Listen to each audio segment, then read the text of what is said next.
ইন্নাল্লাহ লা ইয়াকবালু ইলা খালকিহি ফি লাইলাতিন নিসফি মিন শাবান।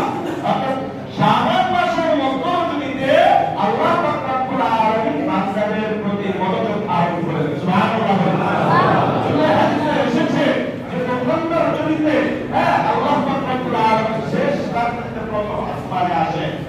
আর লাইলাতুল বরাত, লাইলাতুল বরাত বা লাইলাতুল নিসফি মিন শাবান শবে বরাতের রজনীতে আল্লাহ পাক রব্বুল আলামিন সূর্য এবং ভর থেকে ইলা সামাই দুনিয়া, দুনিয়ার আসমানে চলে আসেন। সুবহানাল্লাহ। বলতে থাকে বান্দা আমার কাছে ক্ষমা চাও, আমার কাছে মাফ চাও, আমি আল্লাহ তাআলা কি করব? মাফ করে। তো ফায়াগফিরু লিজামিই খালকিহি ইল্লা লিমুশরিকিন আও মুশাহিদ। দুইজন ব্যক্তি ব্যতীত আল্লাহ তাআলার কাছে ক্ষমা চাবে ওরা, দুইজন ব্যক্তি ব্যতীত সমস্ত মানুষকে আল্লাহ মাফ করে দেন। দুইজন ব্যক্তিকে জানার দরকার আছে না? ইল্লা লিমুশরিকিন আও মুশাহিদ। এক নাম্বার হচ্ছে মুশরিক। এক নাম্বার কোন ব্যক্তি? মুশরিক, যারা আল্লাহ সত্তার সাথে কাউকে শরীক করে, আল্লাহ সত্তার সাথে কি করে? শিরিক করে। মুশরিক ব্যক্তিকে আল্লাহ তাআলা কখনোই ক্ষমা করে না। আল্লাহ অন্তর বলে ইন্নাল্লাহ লা ইয়াগফিরু আন ইউশরাকা বিহি ওয়া ইয়াগফিরু মা দুনা যালিকা লিমান ইয়াশা।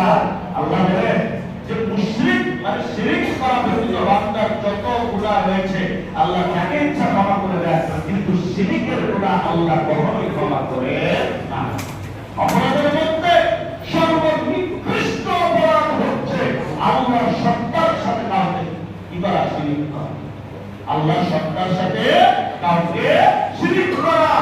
যে ব্যক্তি শিরিক করলো সে যেন আল্লাহ তাআলা স্বয়ং আল্লাহর সাথে যুক্ত ঘোষণা করলো। নাউযুবিল্লাহ। শিরিক করা শুধু তাই নয়, সূরা কাহফের শেষ অংশে আল্লাহ তাআলা একটা কথা বলেছে। কি বলেছে?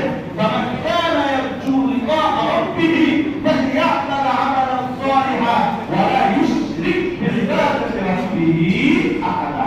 আল্লাহ বলে, হে নবী, আপনি আপনার উম্মতদেরকে বলে দেন, যারা কিয়ামতে আমার সাক্ষাৎ পেতে চায়, যারা কিয়ামতে আমার সাক্ষাৎ পেতে চায়, তারা যেন দুইটা কাজ কখনোই না করে। কয়টা কাজ? দুইটা কাজ কখনো